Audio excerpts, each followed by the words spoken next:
안녕하세요. 오늘은 퇴사라는 주제를 가지고 이야기를 해보려고 해요. 이 영상을 클릭한 분들이라면 퇴사를 마음속에 품고 계시거나 이미 퇴사를 한 분들이라고 생각하는데요. 사람들이 퇴사를 고민하는 가장 큰 이유가 무엇일까요? 제가 생각하기에 제일 큰 이유는 자유가 없기 때문입니다. 일반적인 직장인이라면 9시부터 6시까지는 직장에서 일을 해야 하고 거기서 자유시간은 점심시간이 전부이니까요. 퇴사를 하게 되면 일단 시간으로부터 자유로울 수 있고 내가 하고 싶었던 것들을 누구 하나 뭐라 하는 사람이 없는 모든 일을 제약 없이 할 수 있으니까요. 그럼에도 퇴사를 고민하게 되는 가장 큰 이유가 무엇일까요? 바로 월급입니다. 내가 9시부터 6시까지 일을 하면서 그 시간 동안은 자유를 빼앗기지만 그에 대한 대가로 월급이라는 물질적 보상을 받기 때문인데요. 월급을 포기하고 자유를 얻는 것을 결정하는 것은 굉장히 어렵습니다. 일단 월급을 통해 내 삶을 살아나갈 수 있는데 그 월급이 사라지면 당장 살아나가기가 어렵기 때문인데요. 이쯤에서 제가 퇴사하게 된 이유를 말씀드리자면 두 가지였어요. 시간의 자유로움, 경제적 불만족 때문이에요. 직장을 다니면 일단 출퇴근 시간, 일하는 시간은 직장에 종속되어 있고 제가 엄청 열심히 한다고 해도 매년 오르는 월급은 호봉표로 정해져 있었기 때문에 더 큰 성장이 어렵다는 생각이 들었었거든요. 제 이야기를 잠깐 해보자면 저는 원래 유치원 교사였었어요. 평소 아이들을 엄청 좋아했기 때문에 선택한 직업이었는데 맨 처음에는 정말 행복 가득한 일일 줄 알았어요. 유치원 교사가 행복하지 않다는 것은 아니지만 제가 생각했던 방향과 약간 달랐다는 이야기예요. 무슨 뜻이냐면 저는 유치원 교사가 처음에는 아이들과 즐겁게 수업하고 놀이를 하면 되는 일이라고 생각했어요. 그런데 아이들과 즐겁게 보내는 시간 외적으로 해야 하는, 신경 써야 하는 일이 정말 너무 많았었어요. 어느 정도였었냐면 1년에서 2년 차에 있었던 유치원에서 퇴근 시간이 정말 빠르면 7시, 늦으면 밤 11시, 12시에도 퇴근을 했었답니다. 출근은 정해져 있는데 퇴근이 없는 거예요. 이렇게 늦게 끝나는 게 너무 힘들어서 3년 차에 다른 유치원으로 이직을 한번 했었어요. 시간의 자유로움이 없으니까 자유를 열심히 찾아보고 싶어서 이직을 결정하게 된 거죠. 이직한 유치원의 경우 퇴근은 대부분 6시에 맞춰서 할 수는 있었어요. 그런데 제가 여기 2년 차에 원장님께서 원 사정이 어렵게 되었다고 선생님들의 월급을 조정해야 할 것 같다고 하시더라고요. 딱 이 말을 듣는데 정말 무기력해졌었어요. 단순히 월급이 깎여서라기보단 이 말을 듣는데 제가 할 수 있는 건 네 알겠습니다 밖에 없는 사실 때문이었어요. 이미 학기를 시작해버렸기 때문에 제가 맡은 반 아이들에 대한 책임감도 있었지만 이런 상황에서 싫다라는 이야기를 하고 바로 그만둘 수가 없었어요. 일단 그만두면 당장 월급이 없어지고 준비가 되어 있지 않았기 때문이에요. 이때 처음으로 월급으로는 내가 하고 싶은 걸 정말 절대 할 수 없겠구나. 내가 스스로 혼자 할 수 있는 무언가를 찾아야겠다 라는 막연한 생각이 들었었어요. 이러다 이제 이 생각에 확신을 주게 된 게 바로 다음 연도였는데요. 3년차가 되는 해에도 계약한 내용과 다르게 학기가 시작하고 또 다시 월급이 깎이는 거예요. 여기서 이제 확신을 하게 된 거죠. 월급에만 의존하면 안 되겠구나. 준비를 해서 퇴사를 해야겠다. 제가 여기서 퇴사를 하지 않고 버텼다면 유치원 교사가 정해진 호봉대로 차근차근 오르니까 언젠간 내 월급을 제대로 받을 수 있겠지라고 막연하게 생각하면서 있었을 거예요.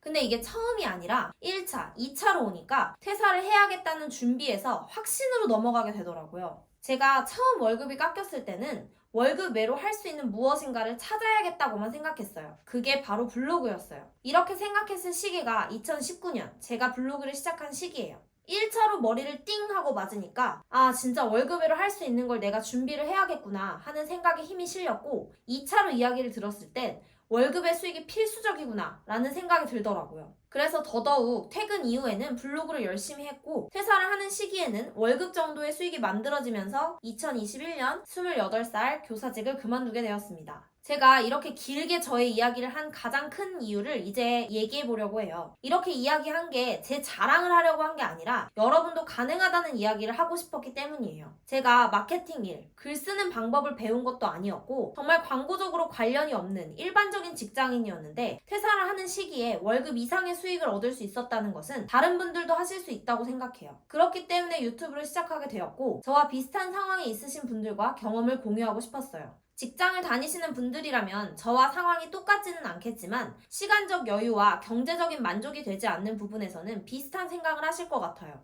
그런데 이걸 주변에 이야기하면 어떤 반응이 나타날까요? 제가 그만둔다는 이야기를 유치원에 했을 때 주변에서 가장 많이 들은 이야기는 너 이제 뭐 하려고? 였어요. 그만두면 돈이 부족할 텐데 너 어떡하려고 그래? 직장은 쉽게 그만두는 거 아니야. 거기 퇴근도 정시에 한다면서 왜 그만둬? 등등 다양한 반응들이 있었는데요.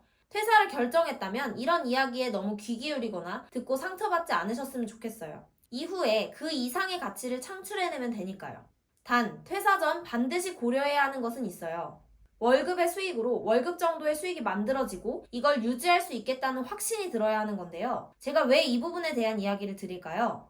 앞서 제가 블로그만 이야기를 드리긴 했지만 블로그 외에도 다양한 부수입을 만들기 위한 노력을 했었어요. 그래서 블로그 외적으로도 수익이 있었는데 온라인이라는 곳은 물론 월급 그 이상의 돈을 벌 수도 있지만 잘 정리를 해놓지 않으면 수익이 0으로 될 수도 있기 때문이에요. 그래서 월급의 수익을 월급 정도는 만들 수 있겠다 하는 확신이 들었을 때 퇴사하시는 것을 권장드리고 싶습니다. 월급의 2배에서 3배 이상을 벌어야 퇴사하는 것을 추천하시는 분들도 계시고 그렇게 생각하시는 분들도 계실 것 같아요. 그런데 내가 시간을 더 투자해서 그 이상의 가치를 만들 수 있다? 그렇다면 저는 투자하는 것이 좋다고 생각합니다. 직장에서 보냈던 시간을 내가 더 큰 가치를 창출할 수 있도록 하는 시간에 투자하였더니 저 또한 수익의 차이가 엄청나게 크게 차이가 나게 되었어요. 물론 안정적으로 월급의 2배, 3배 이상을 부수입으로 벌 수 있을 때 퇴사하는 게 좋지만 내가 직장에서 있는 시간만큼의 투자를 더 했을 때 엄청난 성장을 할 수 있겠다라는 생각이 들었다면 직접 해보는 시도도 좋다고 생각합니다. 일단 실행을 하는 것이 가장 중요하니까요. 실행을 해서 안 된다면 될 수 있게 계속해서 노력하면서 방향을 찾아나가는 것이 중요한 부분이라고 생각합니다. 그럼 퇴사하기 전의 삶과 퇴사하기 이후의 삶을 비교했을 때 삶이 어떻게 변화한 것 같은지에 대한 궁금증도 있으실 것 같아요. 제가 한 만큼의 성과를 얻을 수 있는 일을 선택한 이후에는 오히려 예전보다 훨씬 행복함을 많이 느끼고 있어요. 금전적인 부분도 있겠지만 일단은 제가 노력하고 바꿔나가는 것에 따라 바뀌기 때문에 정해진 시간, 정해진 호봉으로 일을 했을 때보다 하루하루가 더 소중하고 시간이 가는 게 더 아까워지더라고요. 예전에는 회사 가는 게 힘들어. 벌써 일요일이라니. 또 월요일이 왔어? 라는 생각이 머릿속에 가득했었는데 이제는 벌써 시간이 이렇게 됐어? 라고 하는 게 가장 큰 차이점이랍니다. 여기까지 들으신 분들은 그럼 지금 나보고 퇴사를 하라는 거야? 라는 생각이 드실 수도 있어요. 제가 전달하고 싶은 이야기는 퇴사를 하세요가 아니라 내가 더 성장할 수 있는 무엇인가를 시작하세요 랍니다. 그게 경제적으로 연결된다면 가장 베스트이겠지요? 저는 월급의 부수입으로 블로그 외적으로도 여러 가지를 해보았지만 가장 리스크 없이 무자본으로 시작할 수 있는 건 블로그라고 생각해요. 무엇인가에 리스크를 지면 시도하기도 어려워지는데 돈이 들지 않는 거라면 지금 당장 시작해봐도 좋지 않을까요? 앞으로 저는 유튜브를 통해 경제적 자유에 대한 다양한 이야기들을 하려고 합니다. 퇴사를 고민하시는 분들께 이 영상이 도움이 되었으면 좋겠습니다. 우리 모두 금수저가 되는 날까지 함께해요. 오늘 영상이 도움이 되셨다면 구독과 좋아요도 부탁드립니다. 감사합니다.